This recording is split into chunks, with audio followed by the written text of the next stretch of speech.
अभी तक हमने देखा कि हमारा हीरो लियो, जिसने डीमन क्वीन और उसकी पूरी आर्मी को हरा के सभी ह्यूमंस को बचाया था, लेकिन बदले में उसे क्या मिला? उसे उसके किंगडम से निकाल दिया गया और इसी बात का बदला लेने के लिए वो डीमन आर्मी को ज्वाइन करने चाहता है। लेकिन वहाँ पे डीमन क्वीन उससे गुस्सा होती है और उसे वहाँ से भगा देती है, लेकिन वो फिर भी हार नहीं मानता और वो एक सोल्जर ब्लैक नाइट ऑनिक्स का भेष बना के आर्मी को ज्वाइन कर लेता है। और अब धीरे धीरे करके डीमन क्वीन और ब्लैक नाइट ऑनिक्स के बीच में दोस्ती बढ़ने लगी थी। लेकिन अभी तक डीमन क्वीन ये बात नहीं जानती कि ये ब्लैक नाइट ऑनिक्स वही हीरो है जिसने उसे और उसकी पूरी आर्मी को हराया था। और जैसे उसे बात पता लगेगी तो भाई पता नहीं क्या होने वाला है। लेकिन उससे पहले अगर आपने इसका पिछला पार्ट नहीं देखा तो पहले वो देख के आओ, फिर ये वाला कंटिन्यू करना और चैनल को भी सब्सक्राइब कर लो यार, काफी ज्यादा खुशी मिलती है। चैप्टर 6 की स्टार्टिंग में हमें मैडनेस को दिखाया जाता है, जो कि लियो से कहता है कि तुम हमारे साथ मिलकर ह्यूमैनिटी को तबाह करना चाहते हो, लेकिन ये काम तो तुम खुद भी कर सकते हो बिना हमारी मदद के। लियो मैडनेस से कहता है कि अब तुम दूसरों से अच्छे से बात करना सीख गए हो, क्योंकि तुमने मुझसे इतना अच्छा सवाल जो पूछा है। मैडनेस लियो से कहता है कि बात को घुमाने की कोशिश मत करो और मुझे ये बताओ कि तुमने अभी तक ह्यूमंस को खत्म क्यों नहीं किया। लेकिन लियो मैडनेस से ऐसे बातें कर रहा होता है जैसे उसे कुछ पता ही नहीं। तभी मैडनेस उसके ऊपर एक चीज फेंक के मारता और कहता है कि बेवकूफ बनना बंद करो, मुझे पता है कि तुम सिर्फ मेरे सवाल से बचने के लिए ऐसे ड्रामे कर रहे हो। लेकिन तभी लियो वापस से सवाल को घुमा देता और कहता है कि मुझे इससे चोट लग सकती थी। तभी मैडनेस कहता है कि क्या तुम्हें उनके ऊपर गुस्सा नहीं आता? तुमने उन्हें बचाने के लिए अपना सब कुछ दांव पे लगा दिया, लेकिन तुम्हें बदले में क्या मिला? उन्होंने तुम्हें दफा कर दिया।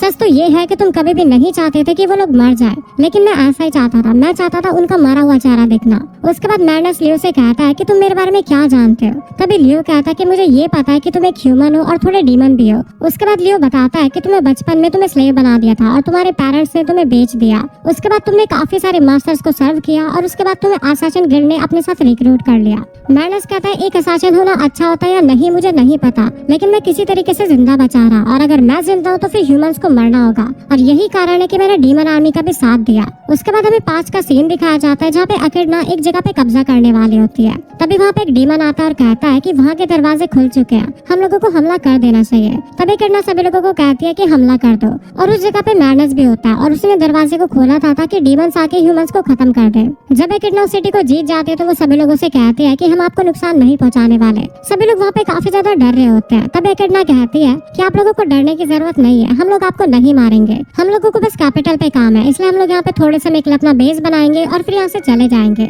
मैडनेस वहीं पे खड़ा होता है और वो सोच रहा होता है कि ये लोग तो डीमंस हैं, लेकिन ये फिर भी ह्यूमंस को मार क्यों नहीं रहे। उसके बाद मैडनेस जाके अकेडना के पास एक कॉन्ट्रैक्ट बना लेती है और उसका प्लान ये था कि वो डीमन आर्मी की मदद लेगी सभी ह्यूमंस को खत्म करने के लिए। उसके बाद अकेडना मैडनेस को बताती है कि हम लोग यहाँ से तभी जाएंगे जब यहाँ की पार्टी खत्म हो जाएगी, और क्योंकि हम लोगों ने इंसानों को नहीं मारा इसी वजह से ये लोग हमें पार्टी दे रहे हैं। मैडनेस कहता है ये तो पागलपन है, वो लोग इंसानों के भी डीमंस को पार्टी दे रहे हैं। अगले सीन में दिखाया जाता है कि सेलिब्रेशन शुरू हो जाता है और सभी लोग काफी ज्यादा खुश लग रहे होते हैं, लेकिन एक पर्सन को छोड़ के, जो कि था मैडनेस। उसके बाद मैडनेस कहता है कि मैं सोने जा रहा हूँ क्योंकि मुझे काफी ज्यादा थकान हो रही है। उसके बाद मैडनेस मन में सोचता है कि मुझे कुछ भी करके डीमन आर्मी के हाथों पूरी ह्यूमैनिटी को खत्म करवाना होगा, और उसी के बाद वो 4 जनरल में से एक बन गया। हम लोग अपने मकसद में कामयाब होने वाले थे, लेकिन हमारे रास्ते में कोई आ गया। लियो कहता तुम मेरी बात कर रहे हो ना? मैडनेस कहता तुमने हीरोइन को क्विट करने का फैसला क्यों लिया? तुम सच में कुछ ऐसा जानते हो जो कि तुम हमें बताना नहीं चाहते। तुमने ह्यूमंस की बात सुनने के बाद तुम उनसे नफरत करने लग गए थे और काफी ज्यादा दुखी भी हो गए थे। लियो मैडनेस की ये बात सुनने के बाद एक चीज नोटिस करता है कि डीमन आर्मी के सारे जनरल और बाकी लोग काफी ज्यादा अच्छे हैं, भले उनके थोड़े बहुत वीक पॉइंट्स हैं, लेकिन वो दिल के काफी अच्छे हैं। और वहीं अगर हम लोग मैडनेस की बात करें तो वो ह्यूमैनिटी से नफरत करता है, और इसलिए उसने सोचा कि मैं भी ह्यूमैनिटी से नफरत करता हूँ और उनसे धोखा खाने के बाद मैं दुखी हूँ, इसलिए मैडनेस से मेरे दुख को समझा और उसने इस बात को फील किया क्योंकि उसके साथ भी ऐसा ही हुआ था। उसके बाद मैडनेस रोते हुए कहता है कि वो सारी चीजें मैडनेस को बता दे। तभी लियो मैडनेस की आंखें देखता और कहता है ये काफी ज्यादा अलग है। उसके बाद लियो मैडनेस से कहता है कि जब उन्होंने मुझे यहाँ से जाके मर जाने के लिए कहा था तो मुझे काफी बुरा लगा, लेकिन मैं कर भी क्या सकता था क्योंकि मैं ह्यूमैनिटी को काफी लंबे समय से प्रोटेक्ट कर रहा हूँ, मतलब कुछ ज्यादा ही लंबे समय से। चलो मैं बताता हूँ कि जब मैं पैदा हुआ था तब ये दुनिया कैसी थी। उस समय इंडस्ट्रियलाइजेशन का समय चल रहा था और सभी जगह पे मॉडर्न टेक्नोलॉजी यूज होती थी। मैं तुम्हें ये सारी चीजें मैजिक के आम कामों में यूज होने से पहले की बात बता रहा हूँ। और जहाँ पे इस समय कैपिटल है वहाँ पे एक टोक्यो नाम का शहर हुआ करता था। हमारी पहुंच स्पेस तक पहुंच चुकी थी और पृथ्वी को एक इनविजिबल कम्युनिकेशन नेटवर्क ने कवर कर रखा था। लोगों के बीच में थोड़ी बहुत टकरार तो हुआ करती थी, लेकिन ज्यादातर समय वहाँ पे पीस हुआ करती थी। उस समय की दुनिया इस समय की दुनिया से काफी ज्यादा अलग हुआ करती थी। लेकिन एक दिन टोक्यो के बीच जिससे काफी सारे मॉन्स्टर निकलने लगे। हम लोगों ने उन्हें डीमन कहना शुरू कर दिया। वो बिल्कुल अकेडना की तरह ही थे। उन्हें उनकी काली दुनिया पसंद नहीं थी, इसी वजह से वो इस दुनिया में आए थे। और ह्यूमंस उस समय भी काफी ज्यादा कमजोर हुआ करते थे, बिल्कुल इस समय के लोगों की तरह। लेकिन फिर भी वो बहादुरी से डीमन से लड़ते थे। भले एक डीमन को मारने के लिए पूरे 4 लोग लगे, लेकिन ये ज्यादा समय तक नहीं चल सकता था। इसलिए सभी लोगों ने फैसला किया कि एक अनस्टॉपेबल वेपन को बनाना होगा जो कि बहुत ज्यादा ताकतवर हो। उसके बाद उस वेपन को बनाने के लिए एक लैब के अंदर काफी सारे ह्यूमंस और डीमंस के साथ में एक्सपेरिमेंट किया गया, क्योंकि अगर हमें एक डीमन को हराना है तो हमें खुद भी एक डीमन बनना होगा। और उसी के बाद लियो को बनाया गया। और लियो के जैसे जितने भी ह्यूमंस थे उनके पास लिमिटलेस पोटेंशियल था, वो कितने भी ताकतवर हो सकते थे। और इन सभी ह्यूमंस को नाम दिया गया डीमन हार्ट सीरीज। और ऐसे 12 ह्यूमंस थे, लेकिन आखिरी में सिर्फ एक ही डीमन हार्ट बच पाया, जो कि था लियो।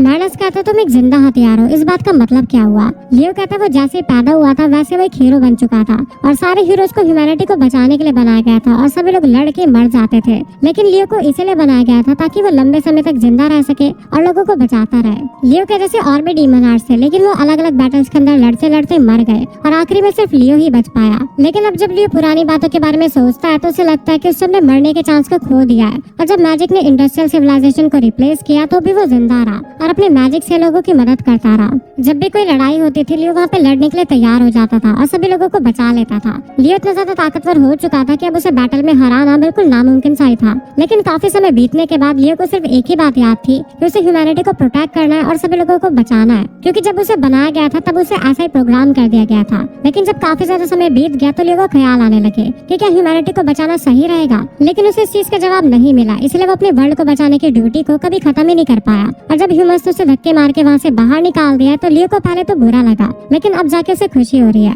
मैडस कहता है आखिर तुम खुश क्यों हो? लियो कहता है जब उन सभी लोगों ने मुझे मरने के लिए कहा तो मुझे लगा कि मेरी जिंदगी के सबसे अच्छे वर्ड्स हैं, क्योंकि उसी की वजह से उसे चांस मिला कि वो हीरोइन को क्विट कर सके। अगली बार जब ह्यूमैनिटी को प्रोटेक्शन की जरूरत होगी तो वो जो चाहे वो कर सकता है। और साथ ही में मैं हमेशा से डीमन आर्मी को ज्वाइन करना चाहता था, इसी वजह से मैं अपनी दूसरी जिंदगी जी रहा हूँ। और उसे ये बात भी पसंद आई कि डीमन क्वीन अकेडना वापस से डीमन वर्ल्ड नहीं गई अपने पापा की तरह, जो कि 1 महीने बाद ही वापस चला गया था। लियो अपना हाथ हिला के कहता है कि वो डीमन किंग इतनी तेजी से भागा कि जैसे पूरी दुनिया खत्म होने वाली है, मुझे तो उससे बात करने का भी मौका नहीं मिला। मैडस कहता तुम जो भी बातें कर रहे हो उसका कोई भी मतलब नहीं निकलता, क्योंकि डीमन किंग साइरस ने कई 100 सालों पहले पृथ्वी के ऊपर हमला किया था। लियो कहता हाँ तुमने सही कहा, और कहानियों के हिसाब से एक मिस्टीरियस सेज ने सभी को आके बचाया था, जो कि मैं था। मैडस लियो की एज के बारे में पूछता और कहता है कि मुझे तुमसे ये पूछना चाहिए कि आखिरकार तुम हो क्या? लियो कहता है मैं बस एक हीरो हूँ जिसे थोड़ा सा स्ट्रॉन्ग और थोड़ा टफ बनाया गया है, और अगर बात की जाए मेरी एज की तो मुझे उसके बारे में कोई भी अंदाजा नहीं है, क्योंकि जब मैं 1000 साल का हो गया था उसके बाद मैंने काउंटिंग करना बंद कर दिया। और लियो की एज सुनने के बाद मैडस के पसीने छूट जाते हैं। लियो कहता है तुम लोगों को मुझसे डरने की जरूरत नहीं है, मैं तुम्हें नुकसान नहीं पहुंचाने वाला, और वैसे भी तुम लोग काफी ज्यादा अच्छे हो, इतने ज्यादा अच्छे कि मैं बता नहीं सकता। मेरा तो मन करता मैं तुम्हारे लिए हमेशा काम करता रहूं। मैडस सोचने लगता है कि क्या हम इसके नजर में कुछ काम के हैं भी या नहीं, या बिल्कुल ही कमजोर है। लियो कहता है तुम्हें चिंता करने की जरूरत नहीं है, मैं तुम्हारे लिए फिलोसोफर स्टोन को लेके आऊंगा और इस बात का ध्यान रखूंगा कि तुम लोग खुश रहो। लियो की बात खत्म होने के बाद मैडस जहाँ पे बैठा होता है वहीं पे लेट जाता है। लियो उसे उठने के लिए कहता है, लेकिन मैडस सो चुका था। उसके बाद लियो उसके पास वापस जाता है और उसका सर सहला के कहता है कि मुझे पता है कि तुम इंटरव्यू को काफी अच्छे से लोगे। मैडस लियो को उसे ना छूने के लिए कहता है और वहाँ से हटा देता है। लियो कहता है ठीक है, लेकिन तुम यहाँ पे नहीं सो सकते, इसलिए अपने कमरे में जाओ। लेकिन तब तक मैडस वहाँ पे सो चुका होता है, इसलिए लियो मैडस को वहाँ पे छोड़ देता है। उसके बाद खिड़की के पास जाता है और कहता है कि मैं नहीं बदल सकता ना,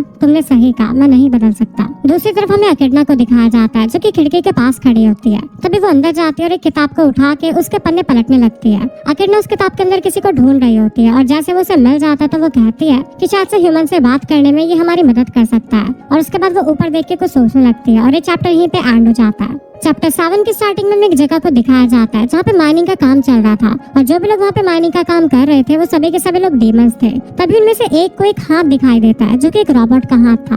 अगले सीन में जूरिटा को दिखाया जाता है, जो कि एडवर्ड यानी अपने पिता की बुराई कर रही होती है। लियो तभी जूरिटा को शांत होने के लिए कहता है और बोलता है कि आखिरकार तुम इतना गुस्सा क्यों हो रही हो? जूरिटा बताती है कि एडवर्ड अपनी जान क्यों देना चाहता है। एडवर्ड ने जितने भी सोल्जर्स को ट्रेनिंग दी थी वो सभी लोग कैमरा नाम के एक मॉन्स्टर से हार गए। इसी वजह से एडवर्ड उस गलती का पश्चाताप करने के लिए अपनी जान जान देगा। लियो कहता है एडवर्ड काफी बड़ा बेवकूफ है और उसके मरने से उसके सोल्जर ताकतवर थोड़ी ना हो जाएंगे। तभी जूरिटा लियो को बताती है कि फिलहाल तो उन्होंने अपने दिमाग से मरने का ख्याल हटा दिया है और एडवर्ड के जितने भी सोल्जर जिस कैमरा से लड़ रहे थे वो कैमरा की स्पीशीज के अंदर सबसे ज्यादा ताकतवर था और उनके सोल्जर सिर्फ और सिर्फ जमीन से ही लड़ सकते थे। इस वजह से उन लोगों का उस कैमरा को हराने का चांस भी काफी कम था। लियो जूरिटा से कहता है कि क्या तुम्हें पता है कि एडवर्ड ने अपने कमजोर सैनिकों को उस कैमरा से लड़ने के लिए क्यों कहा। जूरिटा बताती है कि एडवर्ड चाहते हैं कि सभी के सभी लोगों ने के जितने ताकतवर हो जाए और जब लड़ने के बाद उनके सोल्जर उस कैमरा को नहीं हरा पाए तो उन्हें लगा कि वो उन्हें सही से ट्रेनिंग नहीं दे रहे हैं। लियो कहता है एडवर्ड जैसे लोग जिनके पास स्पेशल ताकत होती है वो चाहते हैं कि सभी के सभी लोग उन्हीं की तरह हो जाए और यही सबसे बड़ी गलती है।